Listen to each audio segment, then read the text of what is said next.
Hi everyone, my name is Jolene. Hope everyone is keeping well. I'm originally from Malaysia but currently living in Melbourne in Australia. Our company helps foreign investors who want to buy or invest in property in Australia. Our clients are mainly Malaysians and from some other Southeast Asian countries. This is a short video where I'd like to give some COVID-19 updates on the real estate market and what's been happening around here. I have made a list of some of the stuff that I would like to talk to you about very quickly, so everybody don't miss out. This is particularly good for people or investors who've already have investment properties in Australia and wondering what's going on, or those who have been speaking to us about investing in Australia, those who's already made up the investment decision, but are just not sure about whether or not this is the right time, or just simply anyone with an interest in real estate. You're more than welcome to listen to us. First of all, let's look at the social distancing measure that the government has imposed on real estate agents. That would also mean for vendors, buyers and tenants. So real estate agents are not allowed to conduct physical auctions now until the 13th of April. That's what we're told today. And open for inspections are also not allowed at this time during the crisis.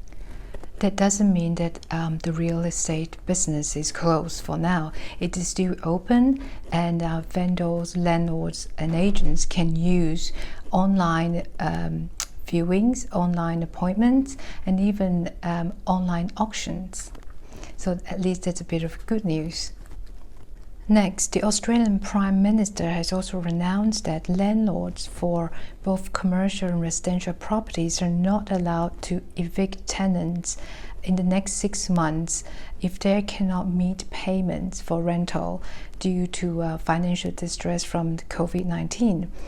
While we've been told that this is the case, but how it actually works is still being panned out.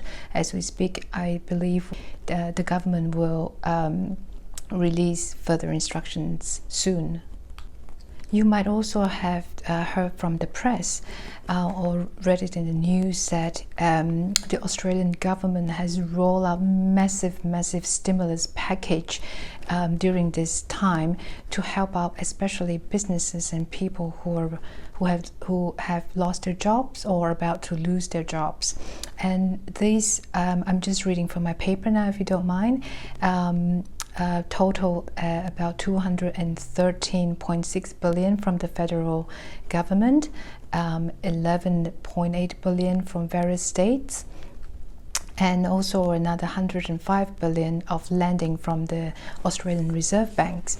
So there are lots of incentives for businesses and for people who are affected. Some of these are like a $750 per week payment to welfare recipients.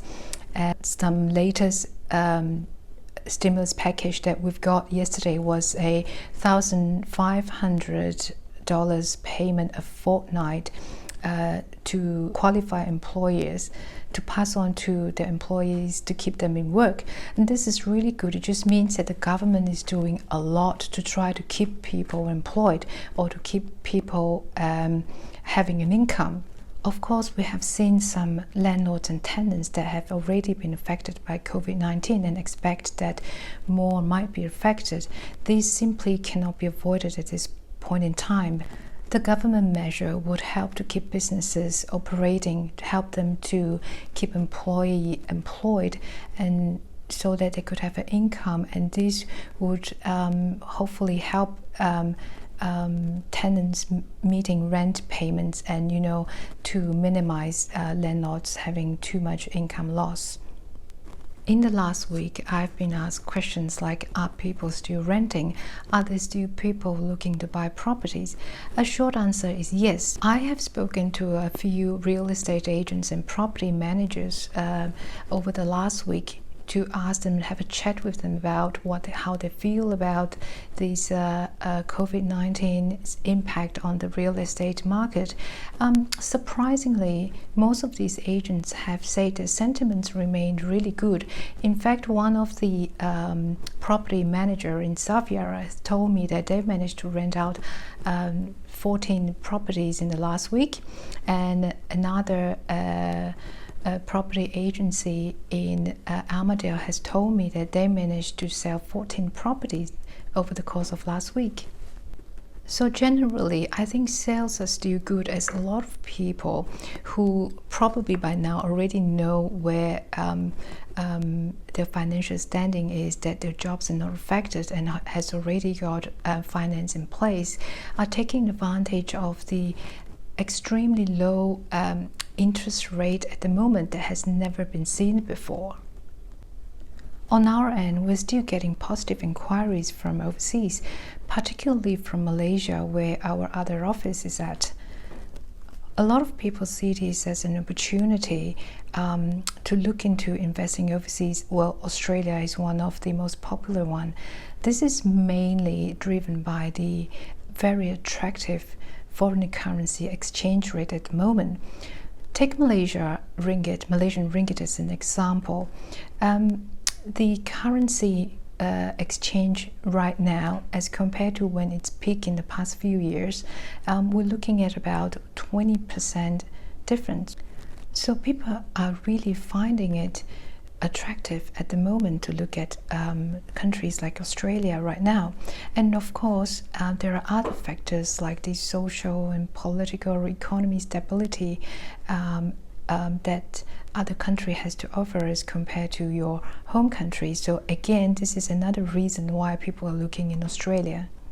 We understand that a lot of investors are now taking a break during the COVID-19 global crisis. We are also trying our best to help update our clients or potential clients or everyone who is interested updated with what's going on here. We hope that this short update has been useful to you in some ways. We will try our best to keep you posted on our social media and our website. Well, till the next time, do take care of yourself.